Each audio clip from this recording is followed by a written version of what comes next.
Everybody. I want to thank you for joining us today, and I call December 2nd, 2021 meeting of the Native American Commission to order. Let's begin with introductions of commission members, starting with, we can start with Rebecca.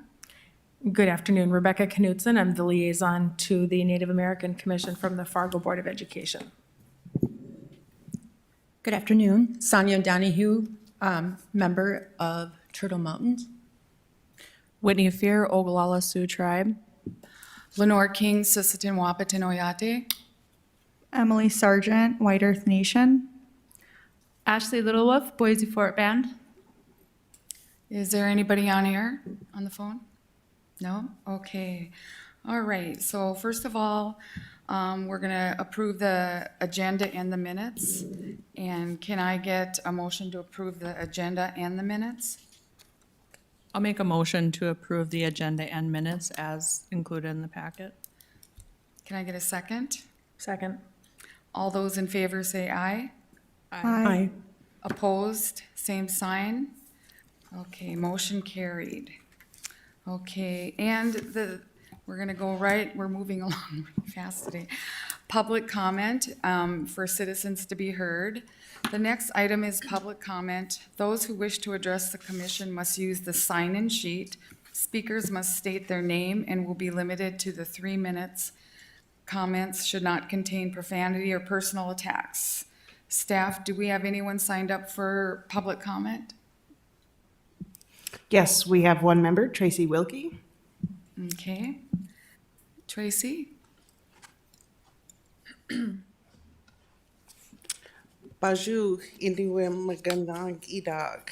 Hello, all my relatives. My name is Wabishki Uwidin Ikwe. I'm a citizen of the Turtle Mountain Band of Chippewa. I also work for the North Dakota Federation of Families for Children's Mental Health, and we advocate for children's mental, emotional, and behavioral needs, and we're looking for more families to serve this part of the state. And I would also like to announce on December 7th at 7 p.m., Wisdom of Trauma. A movie will be shown at the Fargo Theater at, again, 7 p.m. It's geared towards professionals, and we chose December 7th because we want to continue the healing after the Bitter Tears event on boarding school trauma that was held at Concordia College on the 30th of November with Dr. Denise Lajmadier. So anybody who'd like to attend, we'd appreciate it. There'll be a panel afterwards. I'm also on the board of directors for Heart Springs Healing, and we have talked to you once before about the 12-week healing program we're doing for Native American women, and I would like to ask for $700 to help with the childcare and the food. We will serve a meal for the women and children beforehand, but we have secured a lot of the funding, but we still need some more help. And we plan on doing that 2 days a week, and the time is to be announced. And also, for the Federation of Families, we still have some Christmas trees available for anybody in need of a Christmas tree. I will have my contact information here, and please reach out to me. Trees are to be picked up on December 5th. Miigwech, thank you. Okay, when is the event for Heart Springs? The movie Wisdom of Trauma is December 7th at 7 p.m. at the Fargo Theater. Okay. And for the Love is Healing, the 12-week program for Native American women, that time is to be announced yet. We haven't decided, but we got as far as saying we would meet 2 times a week. Okay. All right. They will probably have to talk about that in the next executive meeting, okay? That would be fine. And also the 12-week program would be free to women and their children. Okay. Anybody have any questions? Okay.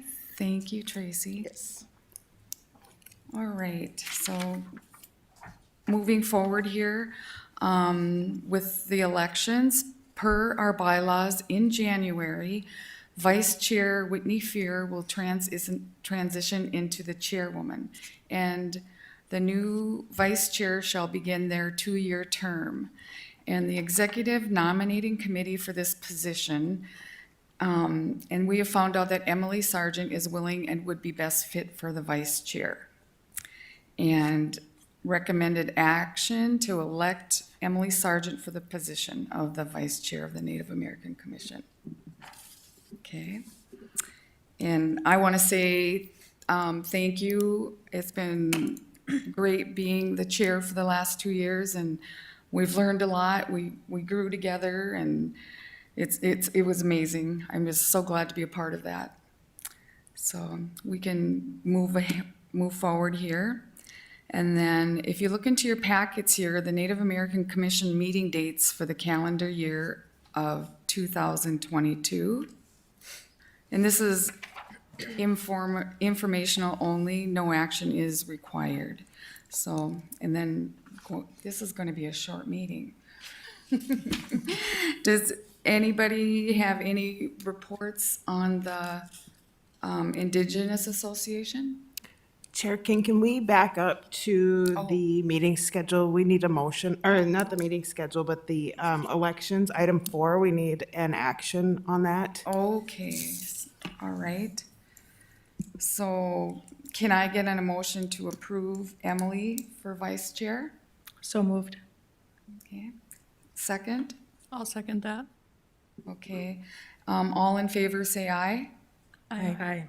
Opposed, same sign? Okay, motion carried. I had to mess up my last day, so. Okay, so yeah, if you go through your packet, you'll see all the dates for the next meeting schedule for the commission. And then, would anybody have any report from the Indigenous Association? So I don't have much of an update, not because I hasn't been really busy. That's kind of the update, is that there was a lot of events that went on for like Indigenous Peoples Day and then Native American Heritage Month. So it was a super busy month for Indigenous Association.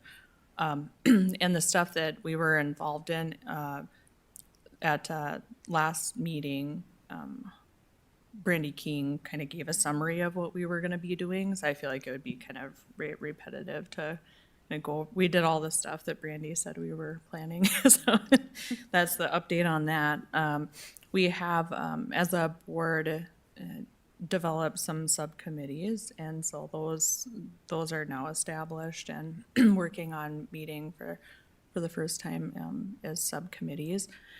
And I guess an update I have on as far as like the connection. So when an Indigenous Association was established, that in the bylaws is written in that the vice president of the Native American Commission would hold a liaison position on the board of directors for Indigenous Association. So I just kind of updated the board that there's going to be this kind of change in in position or whatnot. So I kind of briefed them on that. And otherwise, it was kind of a short, our last board meeting was kind of a short meeting, because it was just to kind of review the subcommittee assignments, make sure everybody was agreeable with those. We kind of did those very similar to how the NAC does, where we kind of gave our preference, and those are the boards that, or the subcommittees that everybody ended up on. So I did kind of, feel like it would be a really good idea for one of the subcommittees for the liaison to probably always be on would be for Indigenous Association would be the finance one, because the NAC and Indigenous Association are tied together financially, with the NAC providing some funding for IA, but everything's going really well. Continue to, I think, still awaiting a decision on a pretty big grant application that was submitted by IA and NDSU's American Indian Public Health Program. But I think that announcement should be coming through soon. That would be a six-figure opportunity. So hopefully that comes through. But I don't have any other updates than those. Okay, thank you, Whitney. All right, and then we'll go to the subcommittee reports. Is there any information on the education? I can give a little bit of information, although it's it's from a meeting I was not at, unfortunately. But there was a meeting held last Friday, and I know Chelsea was in that meeting. Ashley, were you also in that meeting? Okay. And John Strand, Tamara Usselman, who is the Fargo School District's Diversity, Equity, and Inclusion Director, and I had planned to attend, and something came up. I just wasn't able to be there, unfortunately. And I understand that Ms. Usselman is going to be sending out an update to those that were in attendance, including myself, regarding some next steps and kind of a summary of the discussion. In a plan for a meeting in January. Yep. From what I understand, after talking with Ms. Usselman, she's going to be putting some information together that would further describe the Indian education program that Fargo Schools is involved in, and at least bring that information to the meeting that group had in January, and then that group can, figure out where we want to take that information next. I had said to Ms. Usselman, maybe that's something that the Native American Commission as a whole would be interested in learning more about. So that's the update that I have, with more to happen in January. I don't know if, Ashley, you have anything to add? No, I think that covered everything. Okay, thank you. All right. Anybody have any information on housing? I just received an application, or not an application, but a message. So I'm going to follow up with Sharon on the next steps for that, so we do it the right way. Okay, well, thank you, Sonia. And anything on health and wellness? No updates, kind of waiting on that grant application decision to kind of see what to do for next steps, so. Well, thank you. Those are nice updates. And if there are any announcements, do any of you members have anything you would like to share? I have a few things. So first is that on Tuesday, December 21st is Homeless Memorial Day. That's annually always falls on the winter solstice, is the longest night of the year. And that's a national kind of day of recognition. And there will be a gathering as per usual. It's just going to be kind of as organized by the FM Coalition and Homelessness, and don't have a time for anybody yet, but it usually is, I would say, if somebody wanted to put a save a date in their phone or something, roughly like 6:30 in the evening usually when it's held. Usually held at First Lutheran Church. I think last year though they had it in the new like RDO Plaza to be COVID, try to with consideration of COVID in mind. So that, yeah, just kind of a thing to keep in mind, especially because people are so overrepresented in the homeless population here in Fargo.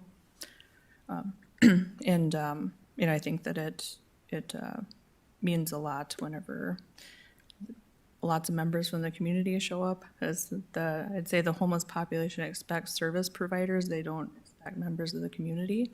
So it is really, I think, communicates to them that there's people in the community thinking about them. And I guess to add to that, as people are kind of always wondering like what needs, or whatnot. Checking shelters' websites right now would be great. Socks, always socks. And then the just kind of second thing would just be, that I've had some people ask me now that the COVID vaccine has been approved for the younger kiddos, as young as 5, where they can get those. Fargo Cass Public Health is good to get into contact to, just to kind of be directed where to go, But pretty much all of the area clinics, Sanford, Ascension, and Family Healthcare all have vaccines right now. So definitely worth calling and seeing if an appointment is needed. But for the most part, I'd say that none of those facilities, I don't think, have any restrictions on having to be a patient of theirs to get the vaccine. So that's nice. But yeah, those are the two things kind of that I had. Thank you, Whitney. Anybody else? Okay, then we can go to staff on updates here. Any city staff have any information to share? Yes, thank you, Chair King. To expand a little bit on Whitney's messaging about COVID-19 vaccinations, they're also available at a lot of pharmacies, even for the kids. I recently saw a kid just get vaccinated at the Walmart pharmacy, for example. So they're pretty widely available, and there are still testing and vaccinations and boosters available at FargoCast Public Health. So if you're in need of any of those, just call them or go on their website for information. They do prefer that people make appointments, but I believe they take walk-ins as well. And then for rental assistance and eviction prevention, I just want to continue to remind people that they can call 211 or contact Syndica or Presentation Partners in Housing if there are rental assistance funds needed or utility payments. It's one of the programs that we're funding through our Community Development Block Grant Fund. So there are plenty of funds available that need to be spent. So please share that widely. And then the last update that I wanted to share with you is related to our HUD programs. From December 8th through December 31st, we'll be accepting proposals for our 2022 Community Development Block Grant and Home Funds. And that's all I have. Thank you, Tia. Anybody else? Chris? Yes, I just wanted to remind, I believe I sent an email out to all of you a couple weeks ago pertaining to the fact that the Fargo Police Department is currently accepting applications not only for employment, but also for our Summer Police Academy. We are striving to increase not only qualified applicants, but also the diversity of which those that are being trained. And so we highly encourage and ask that you would be willing to send that information that I sent to all of you onward to all of your contacts to let them know that we are offering at no cost to those that are accepted into our police academy that training that would be held here locally in Fargo. Thank you, Christy. Okay, anybody else? No, Jamie? Well, this is amazing here. We went through this agenda pretty fast. So is there any other business anybody has? Okay, hearing none, this meeting of the Native American Commission stands adjourned. Our next meeting is scheduled for January 6th at noon. Thank you.